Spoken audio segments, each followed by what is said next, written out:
Hello students, आज हम देखेंगे financial accounting. Finance that means related to monetary transaction and account. जिस book में आप इन ट्रांजेक्शन्स को प्रॉपर वे में नोट करते हैं उस बुक को कहा जाता है बुक्स ऑफ अकाउंटिंग। तो मॉनेटरी ट्रांजेक्शन जिसमें आपका पैसे में जिसकी वैल्यू होती है और आप पैसे में लेन देन करते हैं। जैसे सपोज आप अपने घर में हैं और घर में मम्मी ने आपके लिए खाना बनाया, तो ये मॉनेटरी ट्रांजेक्शन नहीं है। लेकिन आप होटल गए और आपने अमाउंट पे करके अपनी मनपसंद सब्जी या जो भी ऑर्डर आपको देना था वो मंगाया, तो ये मॉनेटरी ट्रांजेक्शन हो गया। सबसे पहले आपको ध्यान में रखना होगा कि अकाउंट्स की बुक में हम मॉनेटरी ट्रांजेक्शन्स को ही नोट करते हैं। दूसरा, नोट करने का जो प्रॉपर वे होता है उसको हम अकाउंटिंग कहते हैं। तो सबसे पहले अकाउंटिंग जब हमें नोट करना है तो उसके स्टेप्स क्या होंगे, कैसे हमको अकाउंट में ट्रांजेक्शन को फर्स्ट स्टेप में लेके जाना होता है, ये चीज आज आप इस वीडियो में देखेंगे। अकाउंटिंग में नोट करने के लिए सबसे पहले आपको जानना जरूरी है टाइप्स ऑफ अकाउंट। पहला टाइप्स होता है personal account. Personal account, account के लिए हम ये साइन यूज करते हैं A/C। दूसरा अकाउंट होता है रियल अकाउंट, रियल अकाउंट। और तीसरा अकाउंट होता है नॉमिनल अकाउंट, नॉमिनल अकाउंट। सबसे पहले हम देखते हैं पर्सनल अकाउंट। पर्सनल अकाउंट अगर आप देखें तो पर्सन से बना हुआ है। पर्सन मैं, आप, राम, श्याम, सीता, रोहन, गीता, जितने भी पर्सन हैं जिनको आप देख सकते हो, डिस्क्राइब कर सकते हो, वो सभी पर्सनल अकाउंट में आएंगे। For example Ram, Shyam, Sita, etcetera. लेकिन पर्सनल अकाउंट का एक पार्ट और होता है, आर्टिफिशियल पर्सन। फर्स्ट पार्ट हो गया रियल पर्सन और दूसरा पार्ट इसका होता है artificial person. Artificial person that means जिस पर्सन को आप उनके नेम से जानते हैं, आपको उस नाम से एक पर्सन, रियल पर्सन हमारे आपके जैसा नहीं होता, उसकी जगह एक ऑर्गेनाइजेशन, इंस्टीट्यूशन दिखता है। जैसे Canara bank, sector 10 Canara bank, तो ये आर्टिफिशियल पर्सन हुआ। वहाँ पे आप कैनरा बैंक में अमाउंट डिपॉजिट करते हैं, विड्रॉ करते हैं, आप देखिएगा कैनरा बैंक की सील लगेगी और मैनेजर का या पर्टिकुलर कैशियर का साइन आएगा। तो वो जो कैनरा बैंक है, any educational institute, Swarupanand college, Shankaracharya institute of education, जितने आप ऑर्गेनाइजेशन, इंस्टीट्यूशन, सोसाइटी, बैंक, इन सभी को देखते हैं, they all are artificial person जिनका सील, जैसे आप कहते हैं कि सपोज आपने SBI में अकाउंट ओपन कराया, तो आपको देखिएगा SBI का पासबुक मिलता है जिसके सामने सील लगी हुई होती है। वो जहाँ जहाँ सील है जो पर्टिकुलर उस इंस्टीट्यूट को रिप्रेजेंट कर रहा है, तो वो आपका हो जाता है आर्टिफिशियल पर्सन। रियल पर्सन मैं, आप, रोहन, सोहन, अमीना, जितने आप और हम दिखते हैं। Artificial person all institution, organization, society, cooperative banks, clubs, ये सभी आर्टिफिशियल पर्सन में आते हैं। तो फर्स्ट जब हमको अकाउंट्स करना है तो first account is personal account. Second account real account. Real means जो वास्तव में होता है। रियल अकाउंट के अगेन दो पार्ट्स हो जाते हैं। एक पार्ट होता है एसेट्स और दूसरा पार्ट होता है गुड्स।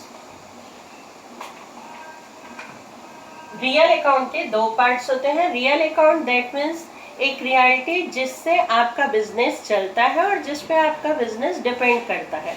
जैसे सपोज आपका कपड़े का बिजनेस है तो आप कपड़ा खरीदेंगे और बेचेंगे, तो कपड़ा आपके लिए क्या हो गया, गुड्स। लेकिन कपड़ा खरीदने और बेचने, इसके लिए आप एक प्रॉपर वार्डरोब बनाएंगे, एक आपका काउंटर होगा। जो वार्डरोब या काउंटर लंबे समय तक आपके बिजनेस में रहेगा, आपके शॉप में रहेगा, स्पेशल टाइप की लाइटिंग होगी। तो ये सारी चीजें एक कपड़े के बिजनेस के लिए क्या हो गया, एसेट्स, लॉन्ग टाइम तक जो चलेगा। और गुड्स क्या हो गया, कपड़ा जिसे आप खरीदेंगे और बेचेंगे। दूसरा एग्जांपल लेते हैं, सपोज आप फर्नीचर का बिजनेस करते हैं। तो फर्नीचर का बिजनेस करेंगे तो यहाँ पे अब जितने काउंटर हुए, वार्डरोब हुए, या dining table, dressing table, sofa, जितने भी फर्नीचर हैं आप बनाएंगे और सेल करेंगे। तो यहाँ फर्नीचर आपके लिए क्या हो गया, गुड्स। उस फर्नीचर को बनाने के लिए स्पेशल टाइप के आपके पास मशीनरीज होंगी, वो सारी मशीनरीज आपके लिए क्या हो जाएंगी, एसेट्स। तो रियल अकाउंट जिन चीजों को आप डिस्क्राइब कर सकते हैं, जिन चीजों को आप बता सकते हैं, वो दोनों ही चीजें आ जाएंगी रियल अकाउंट में। लेकिन इसके दो पार्ट हो जाएंगे, फर्स्ट पार्ट होगा एसेट्स और दूसरा पार्ट होगा गुड्स। क्लियर है। तीसरा अकाउंट नॉमिनल अकाउंट। एक तो हमारे बिजनेस में पर्सन टू पर्सन कॉन्टेक्ट होगा, जिसके लिए हमने देखा पर्सनल अकाउंट। दूसरा रियल अकाउंट।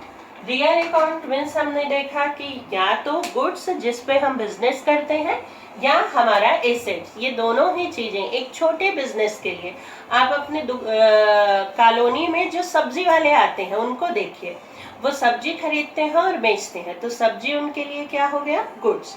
लेकिन एक पर्टिकुलर ठेला होता है या जो कैरेट होता है, जो लंबे समय तक उनकी सब्जी को रखने के काम आएगा और जिसमें लेके वो सब्जी को बेचेंगे, तो वो कैरेट या ठेला उनके लिए क्या हो गया, एसेट्स। ये दोनों रियल चीज है जिसपे हमारा बिजनेस डिपेंड करता है, वो आते हैं रियल अकाउंट पे। Third, nominal account. Nominal account जैसे इसके नाम में ही है nominal, it's not a personal, not a real, ना वो पर्सन है ना रियल है, but necessary for business.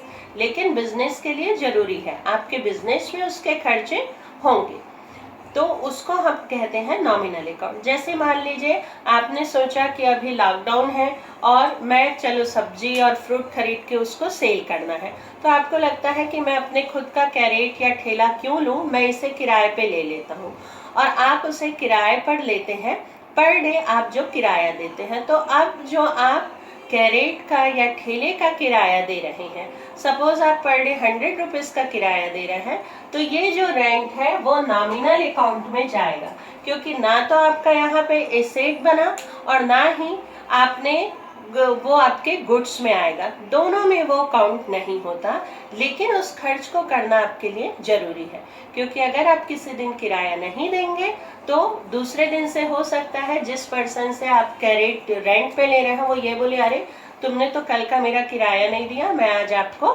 Carat नहीं दूंगा। आपके बिजनेस के लिए ये खर्च जरूरी है, लेकिन इसको आप पर्टिकुलरली ये कैसा है आप डिस्क्राइब नहीं कर सकते।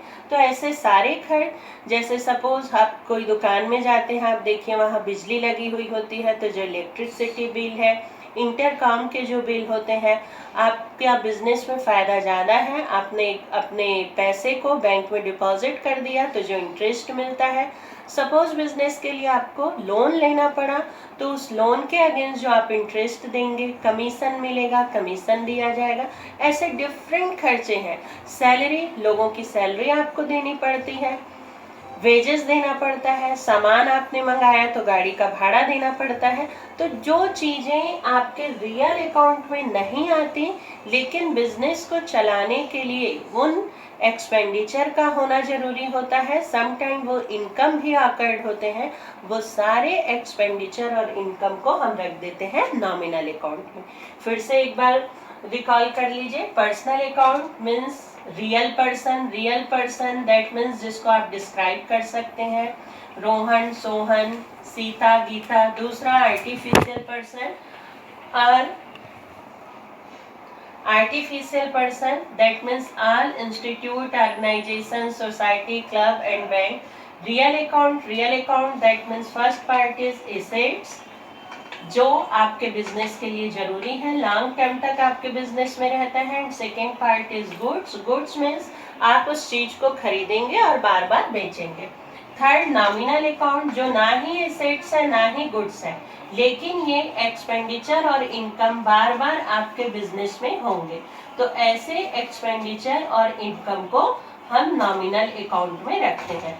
तो अकाउंटिंग में मॉनेटरी ट्रांजैक्शन जैसे होता है, यू हैव टू एनालाइज कि ये 3 अकाउंट में से वो किस अकाउंट को इफेक्ट कर रहा है, वो आपको जानना होगा और फिर उसके पर्टिकुलर रूल के अकॉर्डिंग आपको उसकी जनरल एंट्री पास करनी होगी। तो फर्स्ट पार्ट आज आपका कंप्लीट होता है। Types of accounts, there is 3 types of account. First is personal account, second one real account and third nominal account. Account से रिलेटेड कोई भी डाउट हो तो आप चैट बॉक्स में अपने डाउट डाल सकते हैं, वो क्लियर किया जाएगा। नेक्स्ट वीडियो में हम देखेंगे how to make a general entry and golden rule of general entries.